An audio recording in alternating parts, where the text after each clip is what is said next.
Balitang motorsiklo na mga brothers on the wheel. Honda Philippines naglabas ng panibagong version ng kanilang kilalang mga big bikes sa Makina Moto Show 2024 nitong nakaraang buwan. Kaya tara mga brothers, alamin natin ang balitang iyan.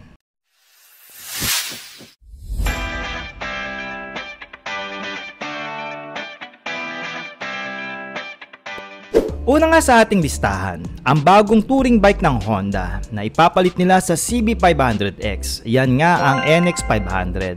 Meron nga itong 471cc parallel twin engine na kayang umaranggada ng 44.7 Nm of torque at may sagad ng 49.7 horsepower na double overhead cam na rin ang kanyang cam setup. Naka-liquid cooling na rin ang makina at fuel injected na rin ang mismong motor na ito. May laki nga ang tangke ng NX500 na umaabot ng 17.7 liters na may 29.9 km per liter in fuel consumption na magdidepende pa rin sa mga riders. Habang ang mga preno naman nito ay kargado ng dual channel ABS at pinagugulong ng 19 inches wheel mag in the front and 17 inches wheel mugs in the rear na may mga tubeless na goma. Suportado naman ang suspension nito na 41mm Showa inverted fork sa harapan at centered rear monoshock naman na may 5 levels of adjustment sa kanyang preplay. Sa electronics naman, fully LED function ang ilaw nito. Naka-LCD meter panel naman ang gauge ng motor na may features ng Honda Road Sync and Honda Ignition Security System.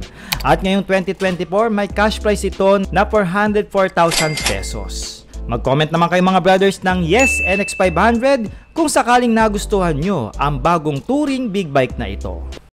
Second on our list is the new Honda Hornet CB500. Dati na nilang model ito at sumikat noong 90s na isang naked bike kung saan same lang sila ng makina ng NX500 na may parallel twin cylinder at 471cc. At may 10.7:1 na compression ratio kaya naman naka-liquid cooled ang cooling system ng motor. At may bore-in stroke na 67 by 66.8 mm. Meron naman itong 6-speed manual transmission na cambio with the features of a sleeper clutch and assist for better and smooth shifting. May sharp and pointed ang itsura ngayon ng Hornet CB500 na may curb weight na 188 kg. At tignan nyo naman mga brothers, I'm only 5'4" pero kayang-kaya ko itayo yung motor. Dahil may taas lang ito na 789mm in seat height at may ground clearance na 144mm na above minimum standard. In electronics, we have a fully TFT display na may features rin ng Honda Road Sync and Honda Ignition Security System. At naka-LED na rin ang lighting system nito na may kasamang daytime running lights. Of course, gumagamit ito ng 17 inches wheel mugs na may malaking tire size. At syempre, tubeless na rin yang mga yan for the less hassle pag naplatan. At may dual channel ABS for the safety sa braking na may dual disc brake in the front. As usual, naka 41mm Showa ang front inverted fork nito habang naka Prolink centered monoshock naman tayo na may 5 level of adjustment. At same rin ang setup nito sa NX500 pagdating sa suspension system. May 379,000 pesos nga ang cash price ngayong taon para dito sa Honda Hornet CB500.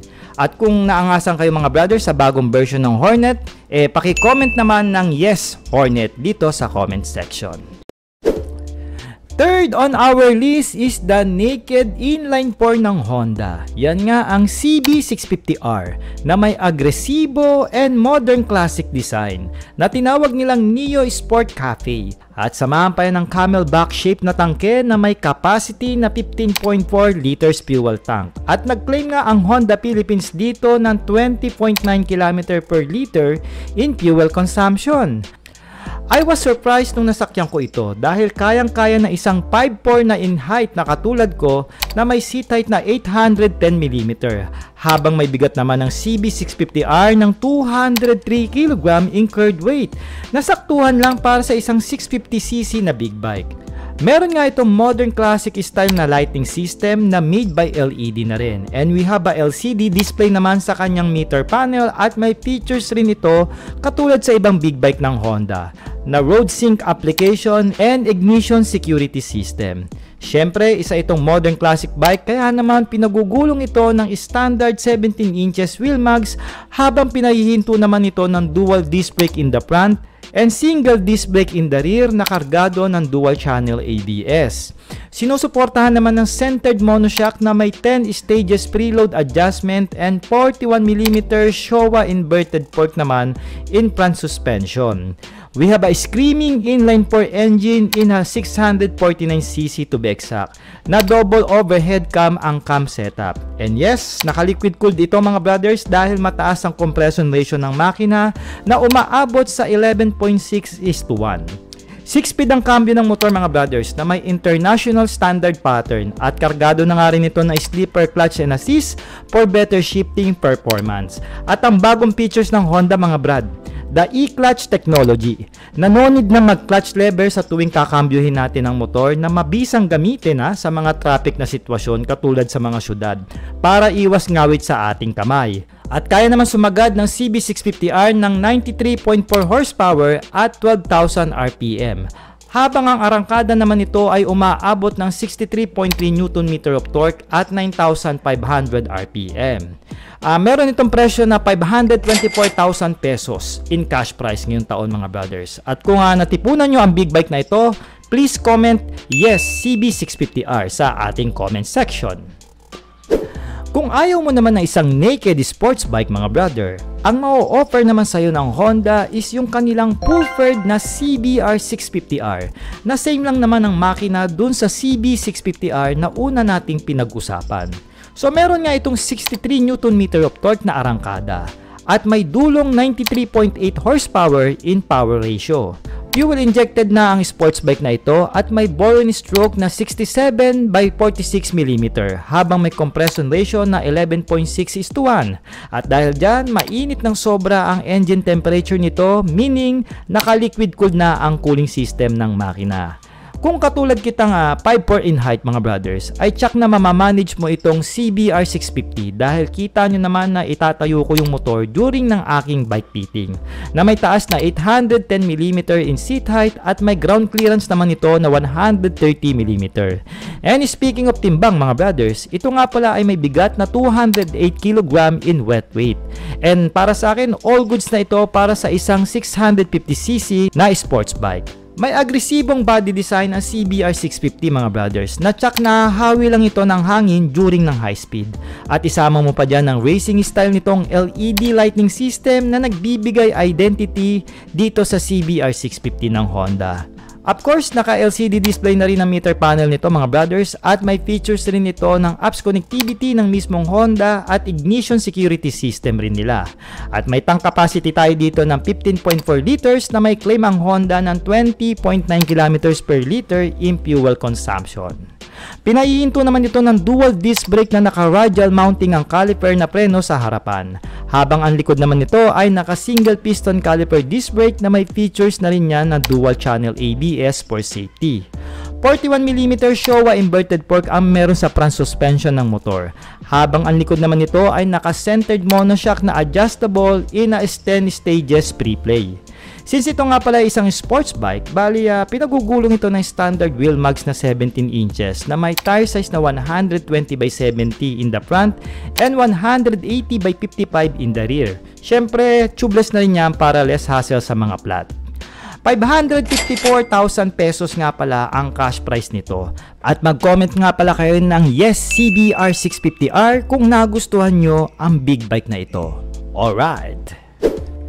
Panglima at panghuli sa ating listahan ng big bike ng Honda na nilabas nila ngayong taon sa Makina Moto Show ay ang CBR Fireblade.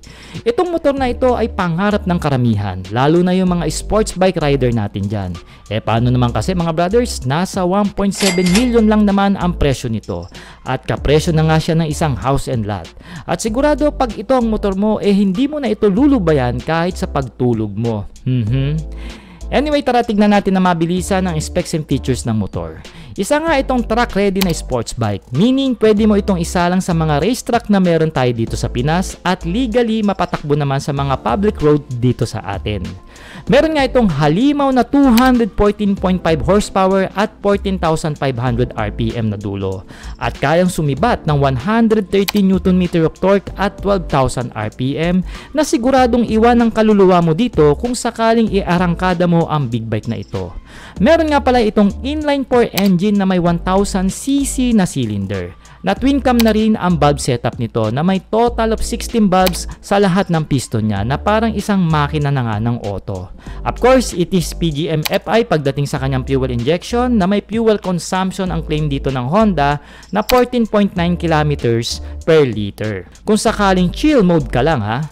Naka-liquid cooled na rin ang makina nito dahil sa taas ng kanyang compression ratio na umaabot sa 13.6:1 at may bore and stroke na 81 by 48.5 mm with the sleeper clutch and assist sa kanyang 6-speed na cambio. Going sa electronics, meron tayo ditong 5 inches LCD display with the smart key system at pinaiilaw ng LED lights ang mga masusungit na ilaw nitong si Fireblade. May tank capacity ang motor ng 16.5 liters at may taas naman ng seat height ng motor na 831 mm at ground clearance na 128 mm naman. Magaang lang naman itong si Fireblade para sa isang 1000cc na big bike na umaabot lang ang timbang na 201 kg in curd weight dahil ang ibang parts nito mga brothers ay aluminum made na rin. Naka-raystar na rin ang gamit nitong gulong na may 17 inches alloy mags at pinahihinto ito ng Brembo caliper dual disc brake na preno sa harapan at 2 piston pad caliper na Brembo naman sa likuran na naka-dual channel ABS na rin. Habang naka-Öhlins upside down fork naman ito sa harapan na fully adjustable with a 125mm travel. And centered monoshock na Öhlins naman ang likuran ng suspension nito na front naman ang setup at fully adjustable na rin yan. Grabihan pala ang mga specs and features ng motor nito kaya naman pala kasing mahal ng presyo ng bahay ko. Kaya mga brothers, kung trip nyo pala ang big bike na ito, please comment below, yes, Fireblade. So yan na nga ang 5 bagong model big bikes ng Honda Philippines mga brothers ngayong taong 2024 na maaabil nyo sa market ha. At sino ba sa 5 ang pinapangarap nyong big bike? For me in my personal choice, I will go sa CB650R Neo Sports Cafe since ganyan ang style ko sa pagmumotor. Anyway mga brothers, kung nagustuhan nyo po ang ating episode, paki-like naman ang ating video para sa konting suporta dahil libre naman yan. At huwag nyo pong kakalimutan mag-subscribe nang maabot na natin ang 100k subscriber for the silver button dito sa YouTube. At mag-follow naman kayo sa ating Facebook page at salamat na agad! Alright!